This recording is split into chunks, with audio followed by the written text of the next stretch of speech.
बिस्मिल्लाहिर्रहमानिर्रहीम। अस्सलाम वालेकुम स्टूडेंट्स, मैं हूं सर मोहम्मद नसीर। उम्मीद करता हूं आप सब खैरियत से होंगे। स्टूडेंट्स, आज हम subject math class 9th arts chapter 1 exercise 1.2 का क्वेश्चन नंबर 5 सॉल्व आउट करेंगे। स्टूडेंट्स, आपका वीडियो को लाइक करना, शेयर करना और चैनल को सब्सक्राइब करना आपकी तरफ से एक मोटिवेशन है, एक रिस्पेक्ट है, ताकि मैं मज़ीद एफर्ट करके क्वालिटी कंटेंट्स आप तक पहुंचा सकूं। तो अपनी क्लास का आगाज़ करते हैं स्टूडेंट्स। क्वेश्चन नंबर 5 है जी। आमना ने रियाजी के इम्तहान में 50 में से 46 नंबर हासिल किए, जबकि केमिस्ट्री में 75 में से 64 और फिजिक्स में 80 में से 72 नंबर हासिल किए। उसने किस मजमून में बेहतरीन कारकर्दगी दिखाई? तो स्टूडेंट्स, इस क्वेश्चन के अंदर सबसे पहले हमें क्वेश्चन को समझना चाहिए क्या है, उसके अंदर वो क्या पूछ रहा है। जब हम क्वेश्चन की रिक्वायरमेंट को समझ जाएंगे तो हमारे लिए उसको हल करना आसान हो जाएगा। तो इस क्वेश्चन के अंदर उसने 3 सब्जेक्ट्स के मार्क्स दिए हैं, फिजिक्स, केमिस्ट्री और मैथ। साथ उसने टोटल नंबर दिए हैं और ऑब्टेन्ड मार्क्स दिए हैं, हासिल करदा नंबर दिए हैं। सोल्यूशन देखते हैं जी स्टूडेंट्स इसका।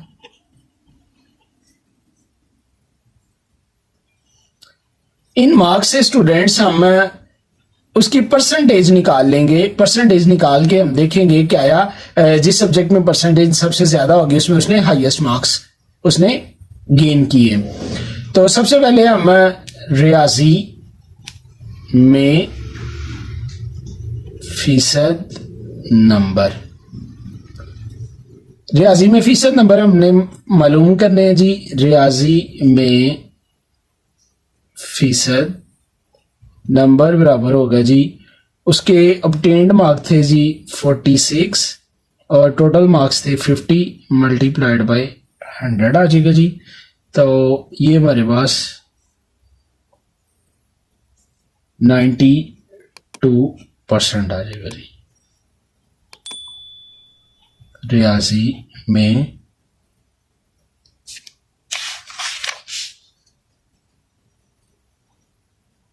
फीसद नंबर 92% आ गया जी। इसके बाद हम फाइंड करते हैं जी केमिस्ट्री में फीसद नंबर। ऑब्टेन्ड मार्क्स हैं जी उसके 64, टोटल हैं जी 75 मल्टीप्लाइड बाय 100। इसको हम सॉल्व आउट करें तो ये स्टूडेंट्स हमारे पास आ जाएगा 85.33%। केमिस्ट्री में फीसद नंबर। आगे नेक्स्ट हमारे पास आ जाएगा जी फिजिक्स में फीसद नंबर। फिजिक्स के अंदर उसने 72 मार्क्स लिए हैं जी आउट ऑफ 80 मल्टीप्लाइड बाय 100। तो ये हमारे पास आ जाएगा जी 90%।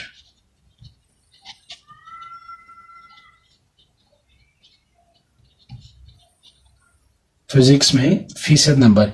तो अगर हम स्टूडेंट्स ये परसेंटेजेस हैं जो सी, अगर हम इनको देखें, मैथ के अंदर है जी 92% और केमिस्ट्री के अंदर है जी 85.33% और फिजिक्स के अंदर है जी 90%। तो अगर स्टूडेंट्स हम देखें तो यहाँ पे हमारे पास जो फाइंडिंग्स हैं, जो हमने इससे रिजल्ट निकाला है वो ये निकाला है कि स्टूडेंट थी जी आमना। आमना ने रियाजी में बेहतरीन कारकर्दगी दिखाई। ये हमारे पास इसका रिजल्ट है जी कि सबसे ज्यादा जो उसकी परसेंटेज थी वो किसमें है जी, मैथ में 92%, 85 और ये 90। जिसमें परसेंटेज ज्यादा है उसमें उसने बेहतरीन कारकर्दगी दिखाई है जी। नेक्स्ट है जी स्टूडेंट्स हमारे पास क्वेश्चन नंबर 16। एक तरखान की एक मेज बनाने पर 720 रुपए लागत आई और उसने ये मेज 920 रुपए में बेची हो, तो उसका मुनाफा फीसद में बताइए। सोल्यूशन देखते हैं जी स्टूडेंट्स।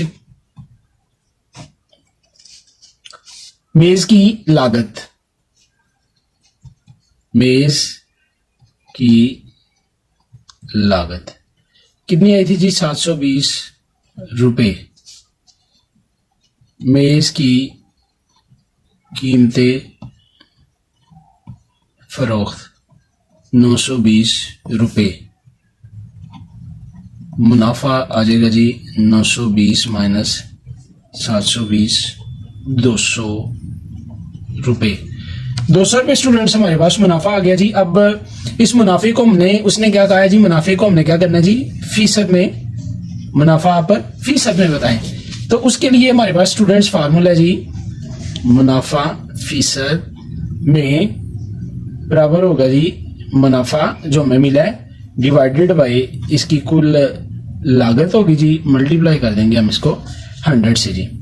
तो मुनाफा फीसद में हमारे पास मुनाफा आया था जी 200, कुल लागत इसकी थी जी 720, इसको हम 100 से मल्टीप्लाई कर देंगे जी।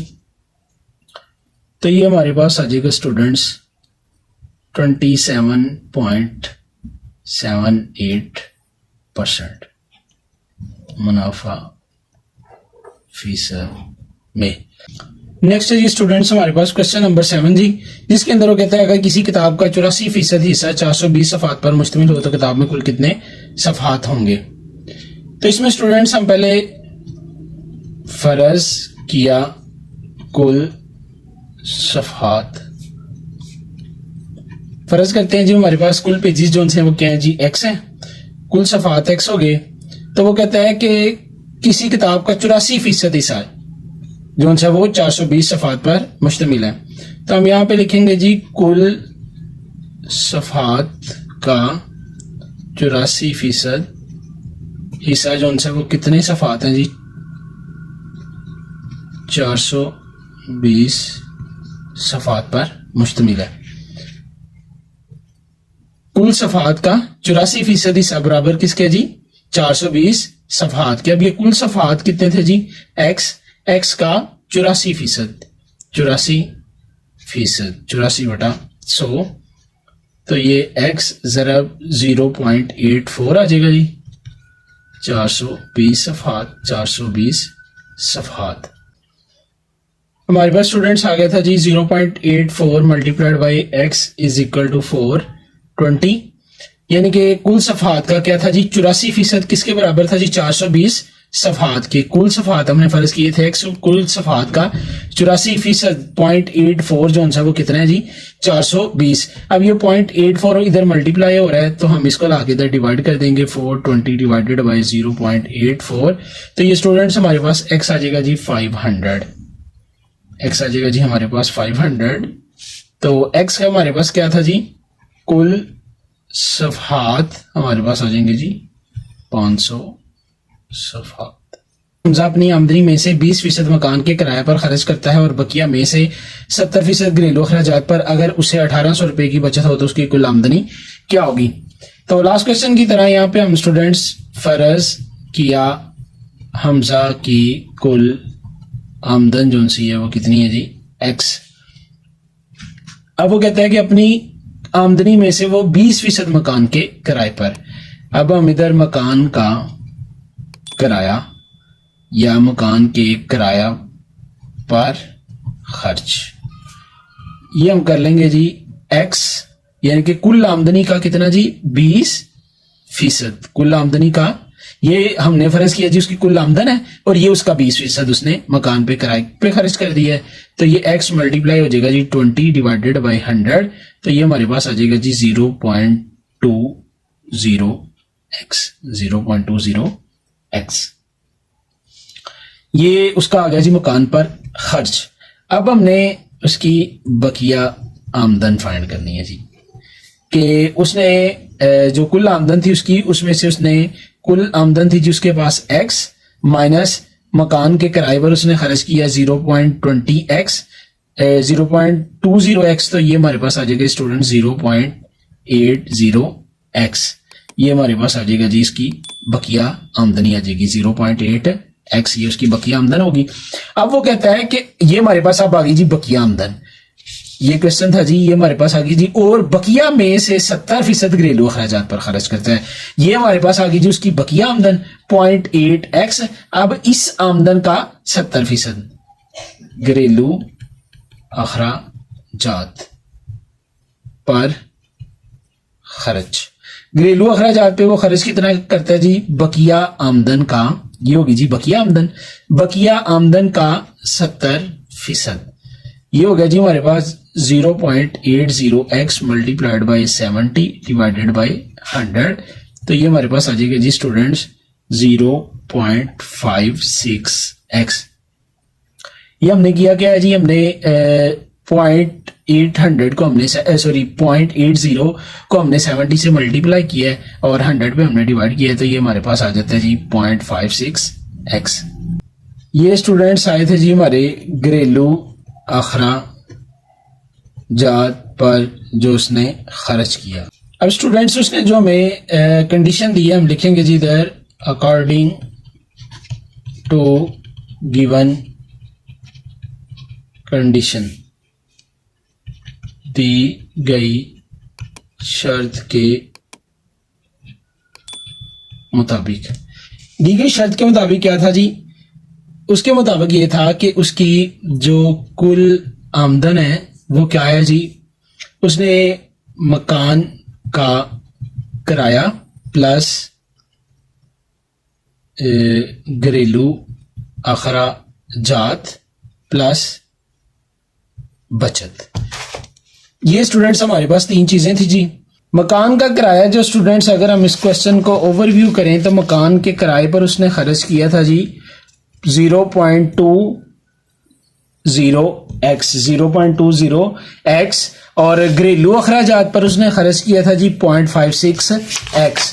तो ये स्टूडेंट्स मकान का किराया था जी 0.20x प्लस घरेलू अखराजात थे जी 0.56x प्लस हमारे पास बचत थी जी 1800 रुपये। ये होगी जी उसकी कुल आमदन।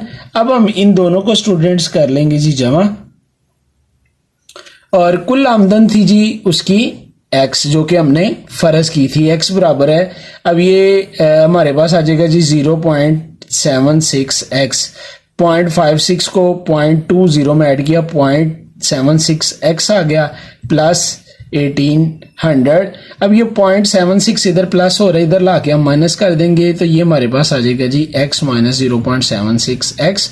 ये 1x के साथ कुछ नहीं है, यहाँ पे क्या है जी 1x में से ये गया तो ये 0.24x आ गया जी। ये इक्वल है जी 1800 के, इक्वल है 1800 के जी।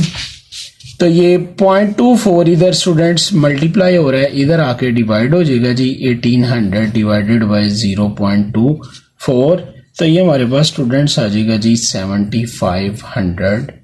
अब ये x क्या था जी, कुल आमदनी बराबर है 7500 रुपये।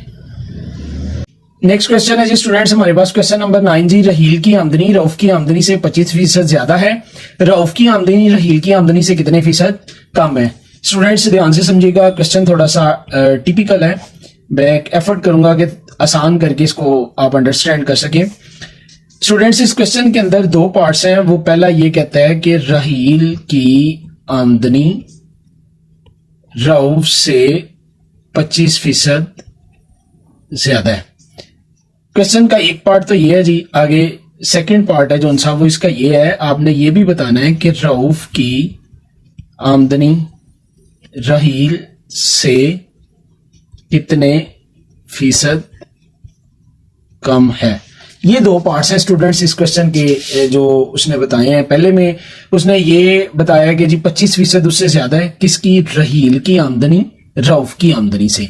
रहील की आमदनी रऊफ की आमदनी से 25% ज्यादा है, और वो कहता है फिर आपने अब ये बताना है कि रऊफ की आमदनी रहील की आमदनी से कितने फीसद कम होगी। तो सबसे पहले स्टूडेंट्स हमें ये क्वेश्चन सॉल्व आउट करने के लिए सबसे पहले हमें रऊफ की आमदनी पता होनी चाहिए ताकि हम उससे 25% जो सी रहील की आमदन है उसको इंक्रीज कर सके। उसके लिए हम फर्ज करते हैं कि फर्ज किया रऊफ की आमदनी है जो सी वो कितनी है जी 100 रुपए। तो स्टूडेंट्स रहील की आमदनी होगी जी 100 प्लस 100 का जो 25% है स्टूडेंट, उसने बताया था कि रहील की आमदनी रऊफ की आमदनी से 25% ज्यादा है। तो हमने लेट किया कि जो रऊफ है उसकी आमदनी है जो सी वो क्या है जी 100। तो अगर हम इसका 100 का 25% निकालें तो वो क्या आएगा जी 25। तो इट मीन कि 100 के अंदर अगर हम 25 ऐड कर लें तो हमारे पास क्या आ जाएगा जी 125 आ जाएगा जी रहील की आमदनी हमारे पास स्टूडेंट्स आ जाएगी जी 125। अब हमने ये देख रहे हैं कि ये जो सेकेंड पार्ट मैंने आपके साथ इधर शेयर किया था कि रऊफ की आमदनी रहील की आमदनी से कितने फीसद कम है। सबसे पहले तो हमने ये निकालना है कि आया वो कम कितनी है, उसको परसेंटेज में बाद में कन्वर्ट कर लेंगे। तो हम यहां पे स्टूडेंट्स लिखते हैं रऊफ की आमदनी रहील की आमदनी से कितनी कम है। तो स्टूडेंट्स यहाँ पे हमारे पास जो रहील की आमदनी थी वो अभी हमने कैलकुलेट किया, ये है जी हमारे पास 125। तो जो रऊफ है उसकी आमदनी हमने लेट की थी जी 100। तो इसकी जो आमदन कम है उससे वो है जी 25 रुपीज, ये 25 रुपए जो सी है ये कम है। तो अब हम स्टूडेंट्स इसी को परसेंटेज में कन्वर्ट कर लेंगे, जो उसके क्वेश्चन की रिक्वायरमेंट है कि रऊफ की आमदनी रहील की आमदनी से कितने फीसद है कम है। जितनी कम है वो हमने फाइंड कर ली है। अब हम इसी को परसेंटेज में कन्वर्ट कर लेंगे कि रऊफ की आमदनी रहील की आमदनी से कितने फीसद कम है। तो यहां पे स्टूडेंट्स हम फीसद का फार्मूला अप्लाई करेंगे। फीसद के लिए जो फार्मूला वो है जी मतलूबा रकम तकसीम कुल रकम ज़रब 100। तो यहाँ पे हमारी जो डिजायर्ड रकम है कि कितनी कम है वो है जी 25 डिवाइडेड बाय जो कुल थी यानी कि रहील की आमदनी वो है जी 125। इसको हम मल्टीप्लाई कर देंगे जी 100 से। तो 25 ये आ जाएगा जी हमारे पास 2500 डिवाइडेड बाय 125। तो ये स्टूडेंट्स आ जाएगा हमारे पास 20%। ये इसका आंसर है जी।